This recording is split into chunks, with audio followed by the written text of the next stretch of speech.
Hay que tener muy poca vergüenza para elaborar un ideario, un argumentario, 2 días después de una tragedia como la de Adamuz, con afirmaciones que trataban de repetir desde el Partido Socialista, desde el Ministerio de Transportes, para justificar lo sucedido y eludir responsabilidades. Me parece tremendo descubrir que los que están al cargo de la seguridad de nuestro trazado ferroviario, los que están al frente de empresas con tanta responsabilidad como Adif o Renfe, en las que los ciudadanos confiamos, que nos sirven como medio de transporte, tengan como máxima preocupación que no trascienda la verdad, cuando su obligación es dar con la causa para que no se repita. Claro, pero es que es la única salida que tienen en estos momentos desde el gobierno, ¿no? Y más Óscar Puente, que se ha preocupado durante los últimos meses, durante los últimos años, a bloquear a periodistas en Twitter, a bloquear a cualquier ciudadano que le recriminara algo con lo que él no estuviera de acuerdo. Y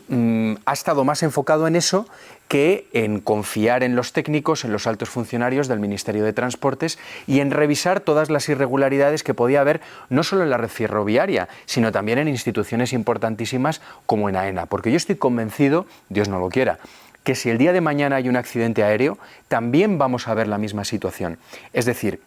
un gobierno que está más preocupado en intentar salvar su propia cara para poderse mantener en el sillón antes que poder dar explicaciones. A mí hubo algo que me llamó poderosamente la atención que ocurrió pocas horas después del trágico accidente, que fue cuando algunos medios de comunicación afines, cercanos al gobierno, comenzaron a publicar las grabaciones de las conversaciones entre los maquinistas. Eso me pareció surrealista, porque esas cintas no las tenía ni la Guardia Civil, porque el caso ya estaba judicializado.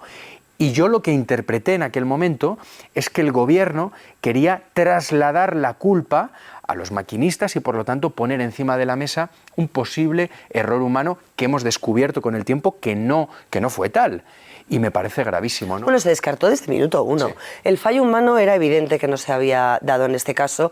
porque cuando el responsable de Lirio, el maquinista al frente de Lirio, llama para dar parte de esa incidencia, que él creía que era un enganche con la catenaria, con el sistema eléctrico que va por encima del trazado ferroviario al centro de mando de Atocha, describe con perfección lo que ha pasado, cómo está parado, que tiene 2 coches descarrilados, que necesita abandonar la cabina para inspeccionar él exteriormente. Es decir, da todas las pautas que todos entendemos que en una circunstancia de este calibre, por sentido común, debían producirse. Lo que no se explica y nadie ha explicado es cómo un Alvia, un tren, en un sistema que presuntamente está digitalizado y que resulta que tiene menos resolución y menos capacidad de geolocalización que el móvil de última generación que llevemos cualquiera de nosotros, resulta que ese Alvia se pierde durante 1 hora. Se pierde durante 1 hora hasta que una de las llamadas de una interventora da parte de esa situación, confirma que no son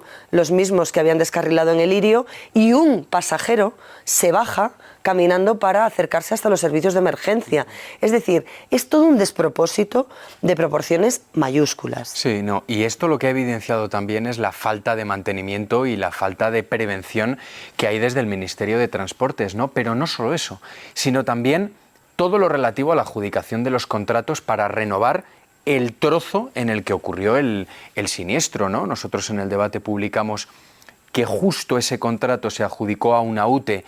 y que dentro de esa UTE participaba una de las empresas que señaló el empresario Víctor de Aldama como que pagaba comisiones ilegales a cambio de recibir contratos amañados. Estamos hablando de la constructora Advi, que tuvo en nómina durante varios meses a Koldo García Izaguirre y que casualmente, bueno, pues fue la adjudicataria de un contrato de 60 millones de euros, que casualmente luego hubo un sobrecoste de 6,2 millones de euros que firmó Óscar Puente siendo ministro y que nadie conoce exactamente a dónde han ido a parar esos 6,2 millones de euros. A mí me gustaría preguntarte, ¿veremos a Óscar Puente sentado en un tribunal teniendo que dar explicaciones frente a un juez por toda esta cadena de negligencias? Porque la Audiencia Nacional ha abierto diligencias y este accidente está judicializado. Bueno, en este momento dudo que siga adelante esta causa en la que se acusa o se pide la investigación, la imputación del ministro Óscar Puente en la Audiencia Nacional por homicidio imprudente. pero sí lo vamos a ver sentado delante de un tribunal como mínimo para dar explicaciones, como testigo, como máximo responsable de un ministerio del que ha querido desentenderse. Es que, digámoslo claro, el Ministerio de Transportes, bajo la era Koldo Ábalos, se convirtió en una especie de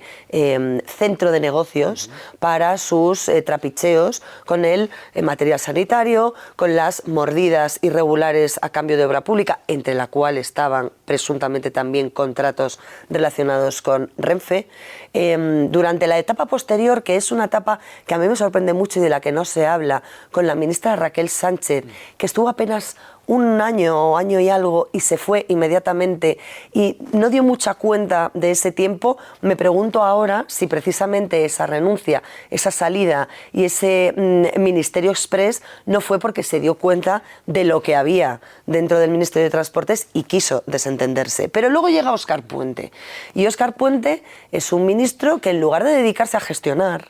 de estar pendiente de las cosas que tienen que estar pendientes, que para eso pagamos impuestos, de las responsabilidades directas que este señor tenía como administración, aunque las ejecuciones de las renovaciones, de los trazados, de las desviaciones, fueran concesiones a empresas privadas, tiene un deber invigilando, este señor se dedicaba a tuitear, a escupir a los periodistas que daban información, a los que lo hemos hecho en los últimos días contando, por ejemplo, efectivamente que AZBI tenía intereses también en Redalsa, que era la especie de plataforma empresarial de la que más del 50% es propietaria Adif y que tenía la obligación de supervisar todas las instalaciones, de poner en funcionamiento todos esos trenes Seneca que tenían que inspeccionar el terreno para evitar este tipo de fisuras, que el ministro Puente sigue insistiendo en que era una renovación integral cuando sabemos que el tramo Guadalmedina-Córdoba tenía un pliego de licitación de 2021 que se amplió y se modificó en 2025 y que alguna de las causas eran que no tenían el material suficiente de la calidad necesaria para renovarlo o que no había los accesos pertinentes para la maquinaria pesada 3 años después de la licitación. O, por ejemplo, que era algo imposible de ejecutar tal y como se había previsto si no se paraba el tráfico en las dos direcciones. Algo impensable en una línea en explotación. Es decir, han estado jugando con la vida de los ciudadanos para hacer negocio en su chiringuito y para hacer de su chiringuito, Adif, una empresa de colocación de amigos, familiares, amantes, examantes y todo el que pasaba por allí. Claro, es que en Adif estaba Koldo García Izaguirre de consejero y fíjate, de todo a lo que has hecho referencia, es todo escandaloso, pero hay un punto que es muy llamativo, que es el momento en el que el Ministerio de Transportes decide mantener sin servicio a los convoys que precisamente se tienen que encargar de revisar que todas las vías están bien, ¿no? ¿Quién ha sido el director general de carreteras desde que Sánchez llega al gobierno hasta hace muy poquito tiempo? Javier Herrero Lizano. Este señor está imputado a día de hoy, le está investigando el Tribunal Supremo, está siendo investigado en el marco del caso Koldo,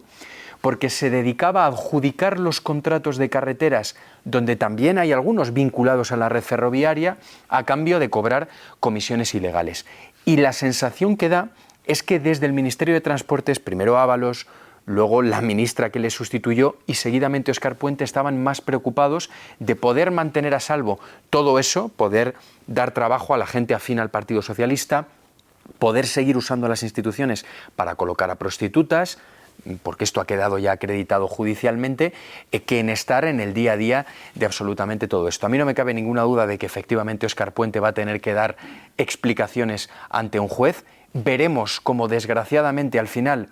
van a tener que pagar judicialmente y penalmente seguramente cargos intermedios técnicos a los que no se ha escuchado porque los informes de Adif ahí están. O sea, es decir, hay decenas de documentos desde que Sánchez se convierte en presidente del gobierno que acreditan que el Estado ferroviario, desde que eso ocurre, desde que Sánchez llega al Palacio de la Moncloa,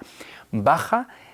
de una manera espectacular. Y ahí están también las quejas de los maquinistas, de los sindicatos, como al principio, bueno, pues Óscar Puente poco menos que despreció todas las quejas que estaban poniendo encima de la mesa, diciendo que, bueno, que se trataba de argumentos fruto de su estado anímico. A mí eso me pareció una frase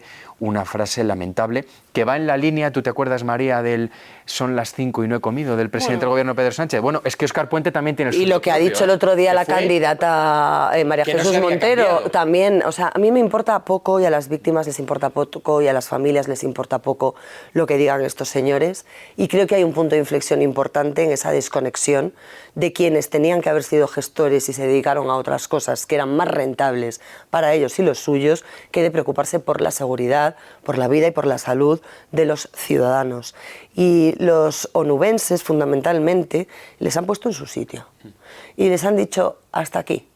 Vosotros sois los culpables, al menos desde el punto de vista político y moral, ya veremos las consecuencias penales, que habrá consecuencias judiciales, pero aquí no os queremos con nosotros celebrando el duelo, aquí no os queremos poniendo cara de compungidos. Ha tenido más dignidad un pueblo pequeño, donde todo el mundo se conocía, donde todo el mundo ha perdido a alguien en ese accidente, que una caterva de políticos que se dedican a farfullar mucho, a hacer muchos aspavientos, pero que a la hora de la verdad nunca dan la cara por nosotros. Y donde hemos visto también, desgraciadamente, cómo Sánchez ha vuelto otra vez a parapetarse en los Reyes, en don Felipe y doña Leticia, como hizo en la Dana de Valencia,